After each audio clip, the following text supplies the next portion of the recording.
चलो स्टार्ट करते हैं एरर। एरर का मतलब क्या है इतना समझो, ठीक है। लाइन के अंदर करंट कितना आ रहा 230 वोल्ट और मेरा मीटर है जो मेरे मीटर ने कितना दिखाया 228, ठीक है।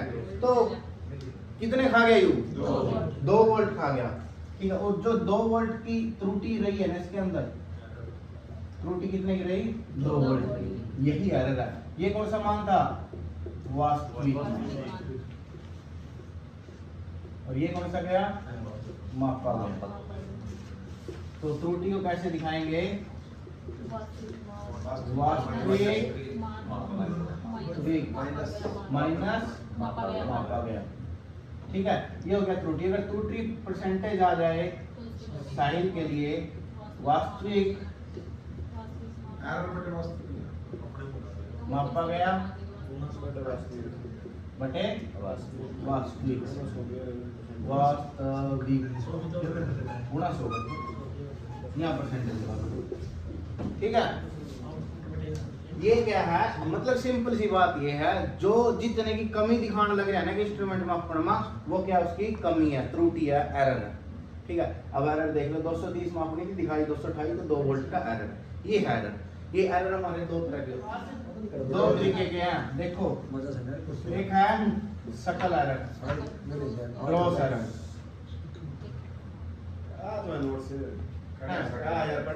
मैं यही तो चलो कोई बात नहीं,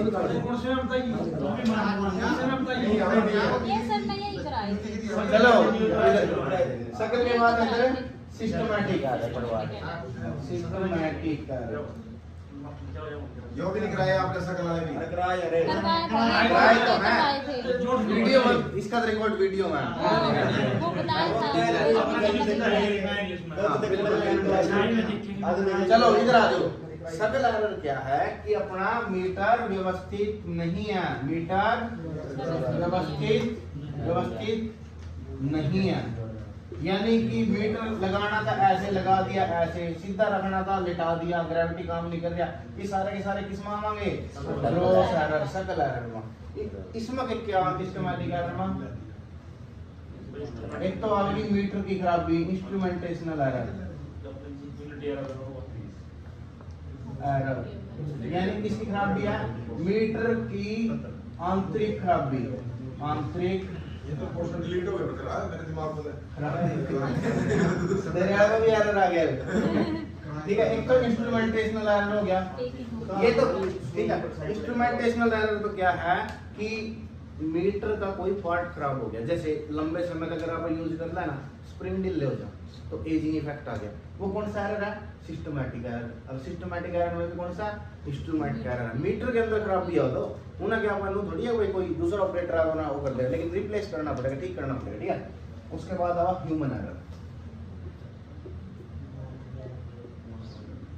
ह्यूमन एरर देखो, एक ही साथ अनपढ़ आदमी भेज दिया अपन कॉस पावर कॉस फैक्टर मापन वास्ता, और देख कर नो पता बेचारे ने कितना वैल्यू कुछ और बताने लग गया, वैल्यू 0 तो 1 तक वो इतना पता, लेकिन वैल्यू वो बताने लग रहा 200 300 2000, तो हमने दिखा यार ये तो ह्यूमन एरर ही है, आदमी ने पढ़ना नहीं आ जाओ। या फिर मैं मीटर मापन गया करूँ एक या सुई थी, ठीक है, सुई के बिल्कुल ऊपर जाकर मापो, इसके नीचे क्या करेगा एक बिल्कुल शीशा होया करा नीचे, पुराने मीटर में दिया मिलेगा, ठीक है।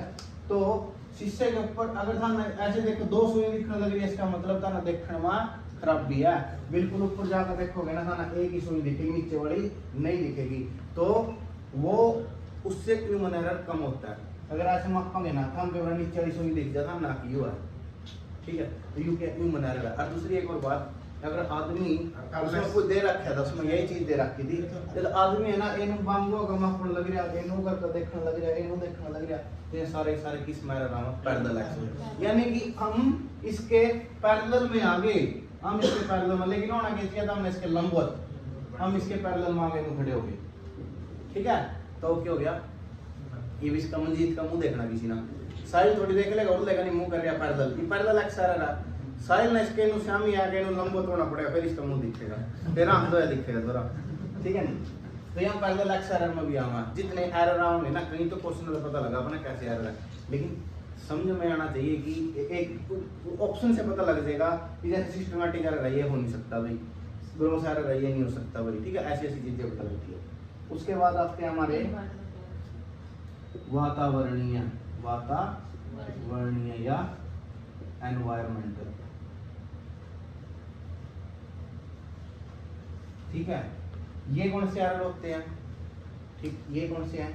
गुरुत्वाकर्षण के कारण लगा लो, या इसके कारण तापमान के कारण। तापमान बढ़ने से हमारे जो भी उसके अंदर तार स्प्रिंग लगी हुई हैं वो सारे की सारी क्या हो जाती हैं, उनका प्रतिरोध चेंज हो जाता है। जैसे पीएमएमसी है, पीएमएमसी में स्प्रिंग लग रहा है, स्प्रिंग का प्रतिरोध चेंज होएगा, और करंट किसके थ्रू जा रहा है पीएमएमसी में, स्प्रिंग के थ्रू जा रहा है, ठीक है।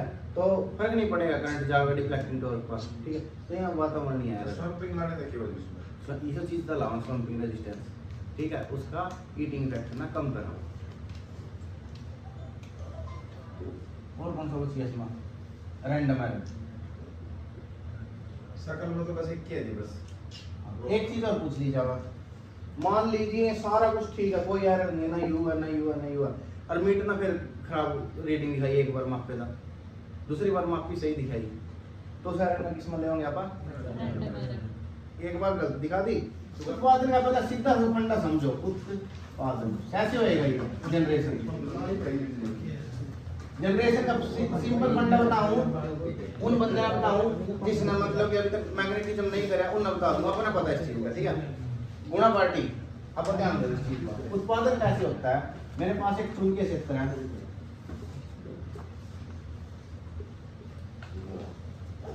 ठीक है, ये चुंबकीय क्षेत्र है, चुंबकीय क्षेत्र बल रेखाएं हैं, पहले सिर्फ फंडा बताऊंगा, उसके बाद खटाखट करा देंगे, ठीक है। इसके अंदर मैं एक कुंडली रख दूं, क्या रख दूं? कुंडली।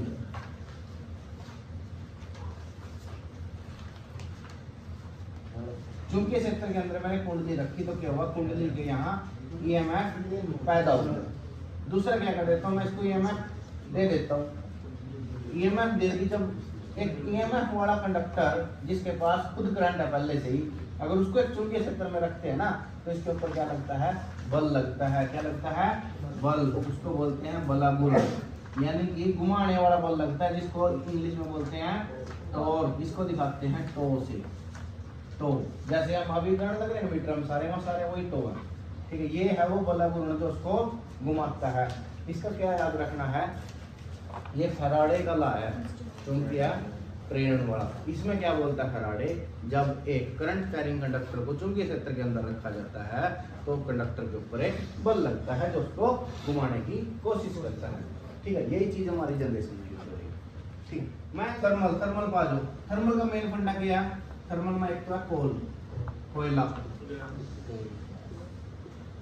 बहुत बढ़िया, तेल भी ले लो, गैस भी ले लो, ठीक है। ये तो क्या स्रोत है जिनसे गर्मी पैदा करने के जो स्रोत है वो है कोयला, तेल और गैस। एक्चुअल में क्या होता है इसमें, एक होता है मेरे पास बॉयलर, बॉयलर में एक तरफ से जाता है कोयला, एक तरफ से जाता है पानी, तेल और कोल जो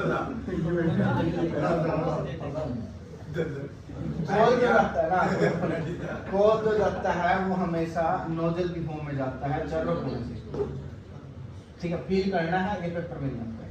इसके अंदर पानी की होती है पाइपें। अब यहाँ से और इसके अंदर है ना आपका पूरा तगड़ा बॉन्ड बन जाएगा। यहाँ से जब ऐसे जाएगा, जहाँ यहाँ का पाइप पानी जा रहा है ना, पानी जा रहा है पाइप में ना, पानी पाइपों से जाता है, पानी जान क्या हो जाएगा, फुल गर्म हो जाएगा, गर्म हो गया। यहाँ पर क्या होगा, इसके अंदर एक तो होगी भाप और एक होगा गर्म पानी। तो गर्म पानी में क्या करेंगे, वापिस डालेंगे, फिर इसमें दे देंगे, और भाप में क्या करेंगे, यहाँ से निकाल कर इसमें दे देंगे सुपर हीटर। सुपर हीटर क्या करेगा, भाप का है तो भाप का गरम गरम हवा क्या करेगा ना, शुष्क बना देगा एक तो, और क्या कर देगा गरम। कितना टेम्परेचर हो जाएगा, ठीक है। उसके बाद इसने काम हमारा निकाला टरबाइन पर, काम करके निकला टरबाइन टरबाइन के ऊपर कुछ नहीं है, टरबाइन की चीज है, टरबाइन के कुछ नहीं, ब्लेड लग रहे, एक पुड़ी है, पुड़ी के ऊपर लग रहे ब्लेड, ये इतना बड़ा चक्कर है।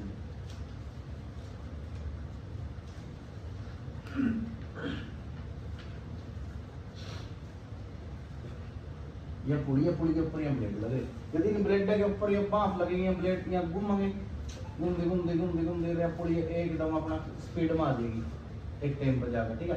तो ये घूम इसकी पुड़ी अलग इसके लगा दी टरबाइन की जनरेटर, और जनरेटर तक ये मिल जाएगी अपना बन गई बिजली, कितना आसान है।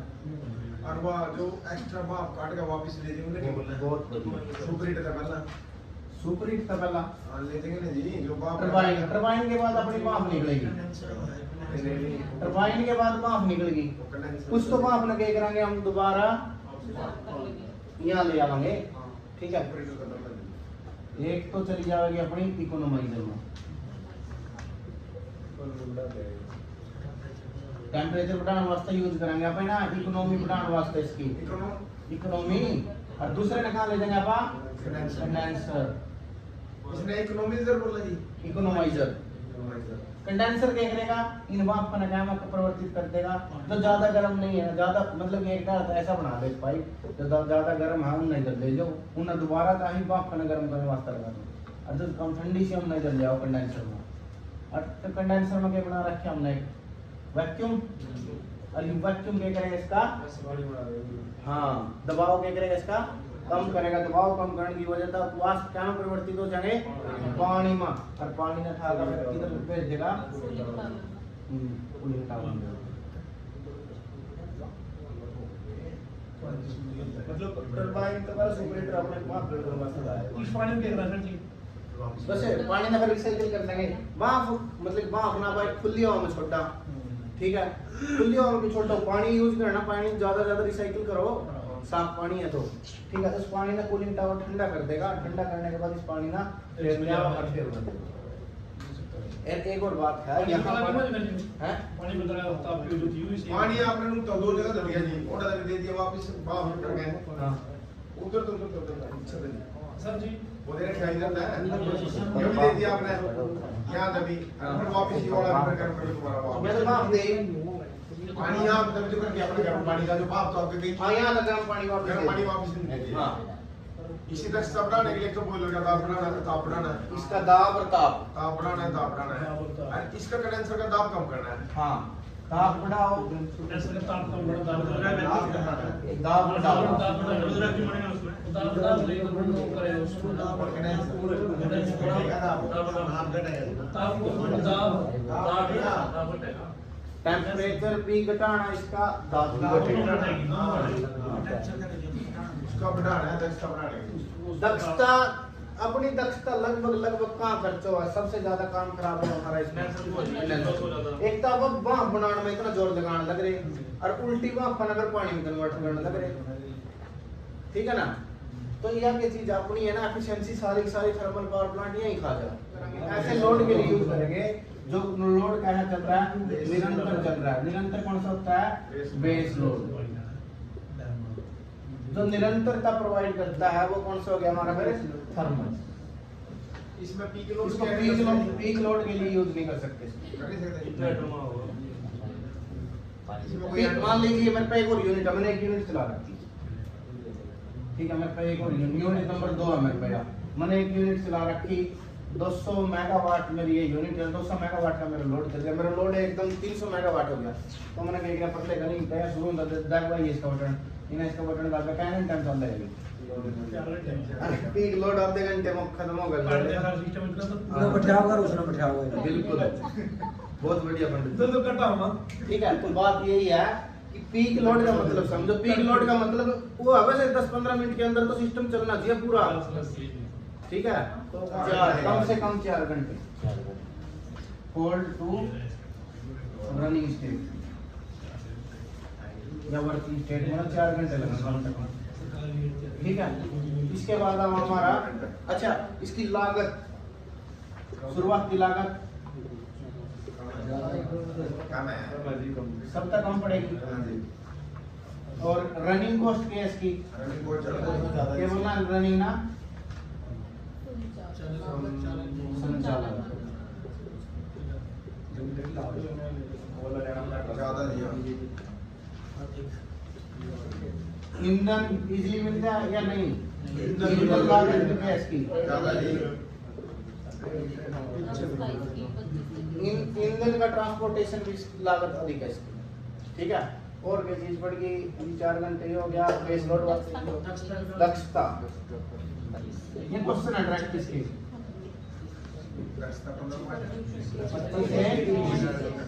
आज के टाइम में यार वो तो लेकिन किताबों में ये याद रखो, मैं और छेड़ता नहीं इसमें। वैसे आज के टाइम में ना 30 से 40 भी वो है। हरियाणा में इसकी वो जो बनाई थी वो वहाँ तो 25 नहीं अच्छा, इसमें जो हरियाणा में ये बना लिया 15.75 केवी के आसपास 75.2, लेकिन 15 केवी पॉइंट कुछ है, ठीक है। जो हरियाणा में एक ही है जनरेटर जिसकी वोल्टेज दक्षता 11 केवी है, वो है फरीदाबाद का न्यूक्लियर पावर प्लांट। बाकी सबकी 15.73। अच्छा वो छोटे जनरेटर हमको यूज करना है 30 से 25 से 30 साल दक्षता के बराबर है नहीं दक्षता के बराबर ही है लोग, हैं दक्षता के बराबर 30 साल के लगभग तो होगा इसमें, ठीक है। उसके बाद मेंटेनेंस में सबसे ज्यादा महंगा है। इसके बाद आ गया हमारे पास हाइड्रो में क्या है? सबसे पहले एक रखना पड़ेगा हमें रिजर्वियर। रिजर्वियर में एक मतलब झील जो ऊंचाई पर, इसके लिए सबसे ज्यादा जरूरी क्या है? ऊंचाई जरूरी है इसके लिए। अच्छा, इसकी थर्मल की आरपीएम 3000 तक हो सकती है, यानी कि 1 सेकंड में थर्मल का जो जनरेटर है 3000 चक्कर काट सका, ठीक है। हाइड्रो को 500 1 मिनट मार दिया सेकंड बोली मैंने, क्या एक सेकंड हो गया हमने 1 मिनट 1 सेकंड में 60 तो बात जल्दी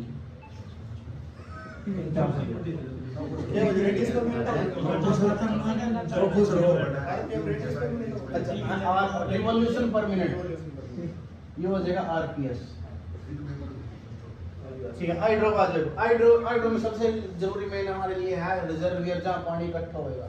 उसके बाद क्या बना देंगे हम? डैम बना दिया। डैम टोटली उसका बना अपना कंक्रीट का, सीसी का, बहुत टाइम लगा इसमें बनाने में। इसकी शुरुआती लागत अधिक है, शुरुआती लागत ये होने इसकी। फिर इसके बाद यहाँ पानी गिरा, यहाँ तक पानी गिरने वास्ते यहाँ एक इस तरह का बना रखा है सर्च टैंक, यहाँ होता है सर्च टैंक को कब यूज करेंगे? जब पीक लोड के लिए। नाम ही सर्च है इसका, यहाँ बनाते हैं। इसके ऊपर एक झोपड़ी सी टाइप बना दिया, इसका नाम होगा वाल्व हाउस। मतलब ये इनपुट है। जब पहली बार कराओगे आप तो पूछे करा लेकिन तुम्हारे रूल करो तो की करा दिया ये पता लगेगा ना वाले आप कोई बात नहीं, राम तक परफेक्ट हो जाएगा अभी इसमें, ठीक है। उसके बाद क्या आ गया इसमें? ये है जो सबसे मेन जरूरी है अभी इसमें आपके, इसने क्या बोलेंगे आप? Fan stroke.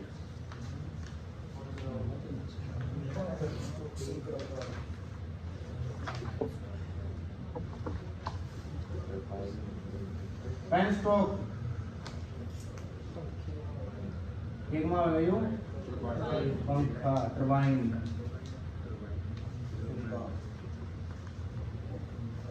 टरबाइन को मैं टरबाइन की पूरी किस्त लगा दी। जनरेटर में क्या है? एक चुंबकीय क्षेत्र है, उसमें कुंडली रख रखी है, कुंडली घूमेगी तो उसके सीधा के पैदा हो जाएगी टरबाइन। फैन स्ट्रोक क्या है? नाड़ी है, सिंपल नाड़ी, जो क्या करेगी? इस संकरा रास्ता दे रखे, जिस तरह संकरे रास्ते में उस पानी की बढ़ जाएगी, स्पीड बढ़ जाएगी, ठीक है। और यहाँ टरबाइन कितने तरह की यूज करा आप? 3 लगा लो, 4 लगा लो। सबसे पहले पैरेंटल, किसके लिए? उच्च हेड के लिए। ये लगी 500 मीटर 120, ठीक है। अगली है पैटर्न के बाद कौन सी आएगी? फ्रांसिस 60 से 120, कैप्लान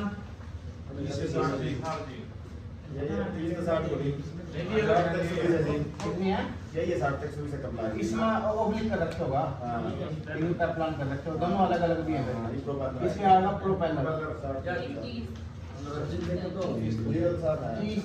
मीटर नीचे कर दो या फिर इन्हें कहीं हम हर एक में अलग अलग जगह रखा है ना कहीं हम क्या कर रखे हैं देखो फ्रांस नाम तीन बता रखे पेल्टन फ्रांसिस और कैप्लान की एक इधर रखा क्या प्रोपेलर लेकिन जब यूज करें जब तो अलग अलग करवा के हाँ लेकिन वो बताने लग रहा है इसका जो हम देखोगे ना बिल्कुल अच्छी तरह वर्गीकरण में जाओगे तो कैप्लान के 60 कनेक्शन कैप्लान यूज होने लग गया वही तो देखिए ठीक है फ्रांसिस इस रेंज पे यूज होने लग रही और प्रोपेलर की हाइट 30 मीटर का नीचे भी दिखा था कि इसका नीचे सारे अगर देखो यू वर्गीकरण है 120 से 500 60 से 120 और तीसरा कौन सा बचेगा 60 से नीचे में सारे प्रोपेलर में इतनी हाइट की थोड़ा जरूरत होगी प्रोपेलर में लेकिन हाँ इसमें तो 0 1 नहीं थोड़ी सी हाइट की जरूरत रखेंगे 1 मीटर आधा मीटर 1.5 मीटर 10 मीटर कहीं ना कहीं कुछ और होगा वहाँ सारे प्रोपेलर यूज होंगे संरचना अलग अलग होते हैं उनका नाम प्रोपेलर है ठीक है सबसे निचले स्तर के लिए यूज होता है हेड ठीक है और जो निचले स्तर के लिए यूज होएगा इसकी स्पीड भी क्या होगी कम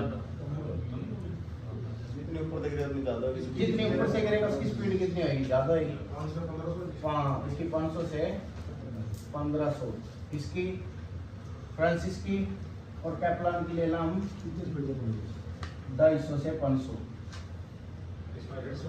इसकी ले लिया अगर हम 250 तो नहीं चलेगा अगर 3 पार्ट में है तो कौन से की 60 250 कैप्लान फिर तीसरा सही हो आ गया 60 से 250 या फिर 60 के नीचे सारी प्रोपेलर में 60 से नीचे सारी प्रोपेलर में ज्यादा हेड कम है तो स्पीड क्या हो जाएगी कम हो ठीक है तो हाइड्रो की स्पीड के बाद थर्मल की बजाय कम होगा ज्यादा होगा इसमें भी ड्राफ्ट ट्यूब थी इसमें ड्राफ्ट ट्यूब रखा है इसमें उसमें अपने उसमें भी थी थर्मल में ये ना बॉयलर में क्या डायग्राम ड्राफ्ट फैन लगाया है इस वास्ते कोयले के दहन के लिए यहाँ जो अब यहाँ ड्राफ्ट का यूज हो रहा है यहाँ होगा उसकी स्पीड को कम करने के निकलने योग्य बनाने के लिए ये बात मैं आप सीधे निकाल दे रहा हूँ कहीं सोचते हैं ना पढ़ना चलेगा ठीक है ना तो आप कैसे कराएंगे उसकी वो बना देंगे ड्राफ्ट बना देंगे जो क्या करेगा उसना स्पीड उसकी कम कर देगा निकलने योग्य फिर उन्हें स्पीड वे में डालता यहाँ स्पीड वे वैसे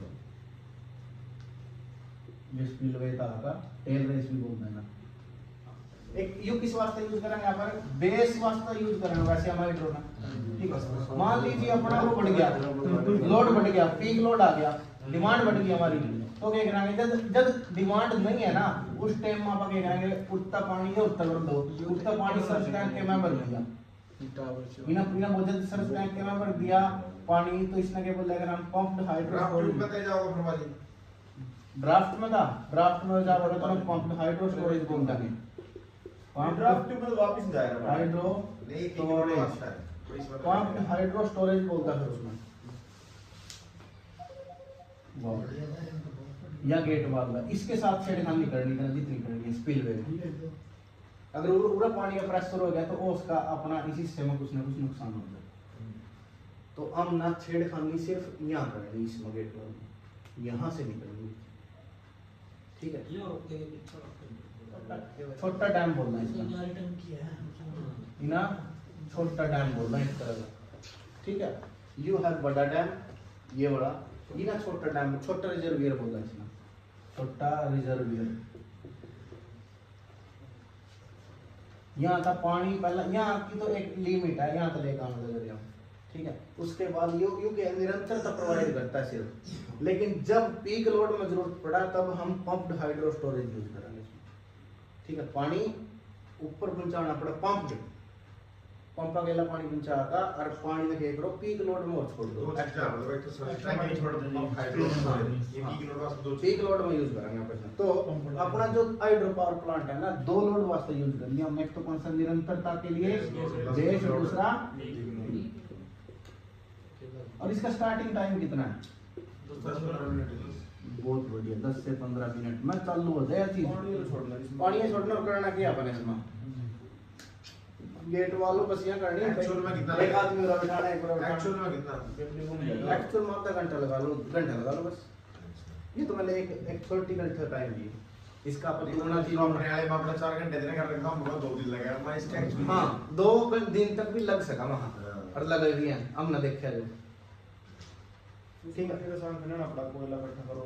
बिल्कुल बिल्कुल उसमें तो एक यूनिट बंद हो गया एक यूनिट बंद हो गया देखो उसकी बता बताना के चक्कर उसका उसकी अगर एक यूनिट बंद हुआ ना उसकी एक यूनिट के साथ कंडेंसर बंद बॉयलर बंद पानी जो पुनः साफ करने लगे पानी का वही यूनिट बंद ठीक है सारी अलग अलग यूनिट है उसमें सारी यूनिट बंद है इसमें क्या बंद हो रहा है इसमें तो कोई सी यूनिट नहीं बंद नाली तो बंद करा पानी इकट्ठा होता रहा उसमें अलग अलग यूनिट बंद हो जाए कोई नहीं इसमें जो देखो लागत शुरुआत तो लागत क्या है अधिक है लेकिन मेंटेनिंग कॉस्ट क्या है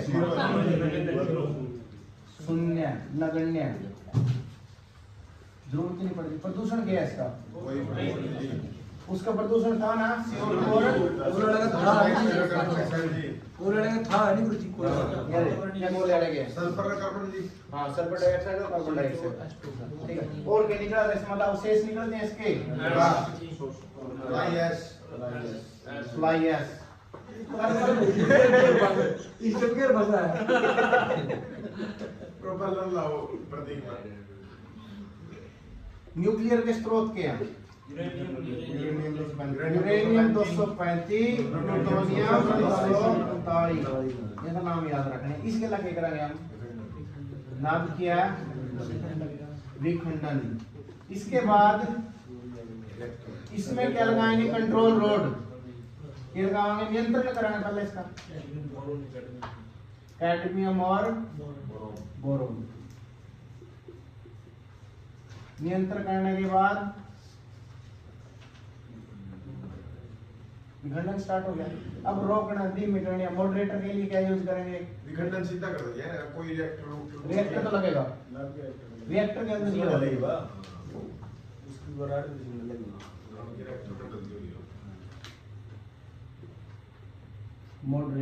मॉडरेटर क्या काम करता है धीमा करता है कि विखंडन की गति को ठीक है कौन कौन सी यूज होते हैं बोरॉन बोरॉन कैडमियम की कोई तो ले ये तो आ गया नियंत्रण मॉडरेटर की शीतलक शीतलक आपका है एक तो D2 यूज है ग्रंथि में करने वास्ता हम देखा नहीं और एक ग्रेफाइट शीतलक के रूप में क्या यूज होगा शीतलक मॉडरेटर में दिए भारी जल रहा साधारण जल गए भाई हां इसमें शीतलक में क्या यूज होगा जल भारी जल CO2 DO2 sodium sodium U important है DO2 भारी जल भारी जल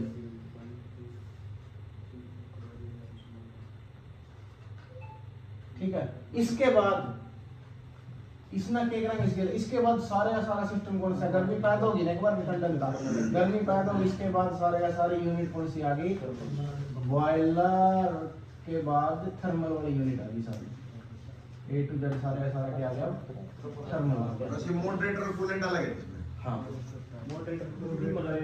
मॉडरेटर गति धीमा करता है कूलेंट उसको ठंडा मतलब ये नहीं आप जो ऊपर रोड उसको पड़ रही है ड्यू टू ओवर जरूरत कर रहा है हां एक ही चीज और ग्रेफाइट भाई ग्रेफाइट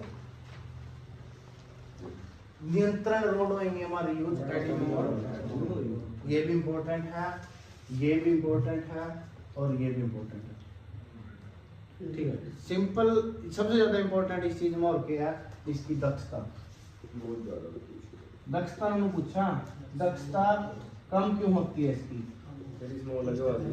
क्यों है इसमें कंडेंसर अपन ने सोचा कंडेंसर तो फिर अपन कई बार यह सोच रहा था कंडेंसर थर्मल के अंदर हुआ लेकिन हमें इस चीज का पता है कि न्यूक्लियर का अगला हिस्सा सारा क्या फिर थर्मल का ही है और उसमें थर्मल में भी क्या यूज होगा कंडेंसर यूज होगा कंडेंसर के अंदर पानी बहुत होगा ऊर्जा नहीं ठीक है ना हम जिस पानी ना गर्म करने लग रहे उस भाप बनाने लग रहे उसी भाप तक वापस पानी बनाने लग रहे और जिस तक बिजली भी पैदा होती उन भाप जो भाप कंडेंसर के अंदर आ गई उसके लिए तो नहीं बिजली बनानी उसके लिए तो पानी बनाने लग रहे हाँ, तो पानी बनाने वास्ते भी हमारी एनर्जी बहुत यूज हो।